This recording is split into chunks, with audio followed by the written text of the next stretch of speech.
అబ్బాయి, అమ్మాయి పెళ్ళికి సంబంధించి 2 వైపుల తల్లిదండ్రులకి అంటే ఇన్‌లాస్‌కి అబ్బాయికి కానీ, అమ్మాయికి కానీ చెప్పేదేంటంటే, మీరు వాళ్ళ పెళ్లి చేసేసారండి. మీ పెళ్లి కాదు. సో, వాళ్ళకి మీరు పెళ్లి చేసేసారు. అయిపోయింది. ఆ తర్వాత వాళ్ళ జీవితంలో వాళ్ళ కష్ట సుఖాల్లో వాళ్ళని కింద పడి, మీద పడి, పడుతూ లేస్తూ వాళ్ళని ఎదగనివ్వండి. ప్రతి విషయంలోనూ మైక్రో మేనేజింగ్ అనేది మనం as a parents of our children చెయ్యక్కర్లేదేమో ఆలోచించండి. మనం వాళ్ళకి సపోర్ట్గా ఉండొచ్చు, వాళ్ళని గైడ్ చేయొచ్చు. చిన్నప్పటి నుంచి వాళ్ళని మనం కన్నందుకు పెంచాము, చదివించాము, పెద్ద చేశాము, పెళ్లి చేశాము.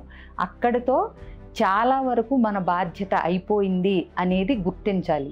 వాళ్ళకి సహాయంగా ఉండాలి, సపోర్ట్గా ఉండాలి, వాళ్ళని గైడ్ చేయాలి. అంతే తప్పితే వాళ్ళ జీవితంలో ప్రతి అంకంలోకి, ప్రతి రోజులోకి, ప్రతి పనిలోకి మనం తొంగి చూడాల్సిన అవసరం లేదేమో అనేది ఖచ్చితంగా గుర్తించగలగాలండి.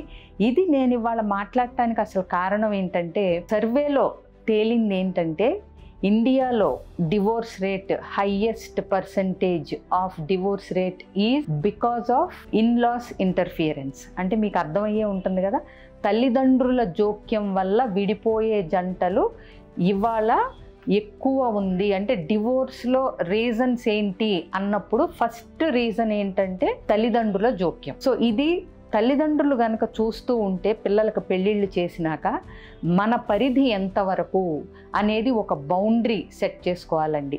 అలాగే పెళ్ళి చేసుకున్న వాళ్ళు కూడా మీ పార్ట్నరే మీకు ముఖ్యం, నంబర్ 1 ప్రయారిటీ.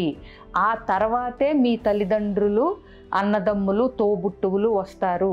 అలా అని దాని అర్థం వాళ్ళని పక్కన పడేయమని కాదు. కానీ లైఫ్ లాంగ్ మీతో పాటు చివరి వరకు ఉండేది మీ స్పౌజ్, అంటే మీ భార్య కానీ, మీ భర్త కానీ.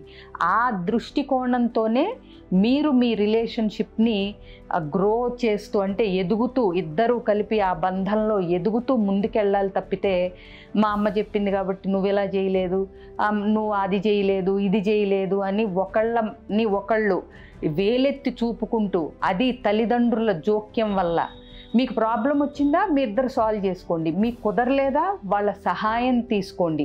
తల్లిదండ్రులు మీరు కూడా ఒకళ్ళకి సపోర్ట్గా వాళ్ళిద్దరూ ఎలా ఉండాలి అనే దాని మీద మీరు వాళ్ళని గైడ్ చేయాలి తప్పితే, వాళ్ళిద్దరికీ అంటే అగ్నికి ఆజ్యం తోడైనట్టుగా మీరు వాళ్ళని రెచ్చగొట్టి వాళ్ళ జీవితాల్లో ప్రతి విషయంలోనూ మీరు వేలు పెట్టేసి మీరు కూడా ఆ రిలేషన్షిప్లో మూడో వ్యక్తి కింద, అంటే భార్య, భర్త, మీరు అనేది అక్కడ యాక్చువల్గా అయితే ఉండకూడదు. సో భార్య, భర్త వాళ్ళిద్దరే ఉండాలి. వాళ్ళిద్దరే కింద పడతారు, మీద పడతారు, కొట్టుకుంటారు, తిట్టుకుంటారు, అలుగుతారు, పోట్లాడుకుంటారు, కలిసిపోతారు. చేయి దాటిపోతున్నప్పుడు మీ దాకా వాళ్ళు సహాయం అడిగినప్పుడు తప్పకుండా వాళ్ళకి సహాయపడండి, వాళ్ళని గైడ్ చేయండి, మేము ఉన్నామనే భరోసా ఇవ్వండి. అంతే తప్పితే వాళ్ళ జీవితంలోకి మీరు దూరిపోవాల్సిన అవసరం లేదని గుర్తుపెట్టుకుంటే చాలా కాపురాలు నిలబడతాయేమో ఆలోచించండి.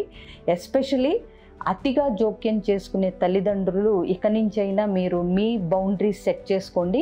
అలాగే భార్యాభర్తలు అంటే పిల్లలు ఎవరైతే పెళ్లి చేసుకున్నారో మీ తల్లిదండ్రుల్ని మీ లైఫ్లోకి ఎంతవరకు జోక్యం చేసుకొనివ్వాలి, ఎస్పెషలీ మీ భార్యాభర్తల మధ్య విడిపోవటానికి కారణం మీ తల్లిదండ్రులకు మీరు అవకాశం ఇవ్వకుండా చూసుకోవాలనేది గుర్తుపెట్టుకోండి. You should be the number 1 priority for each other.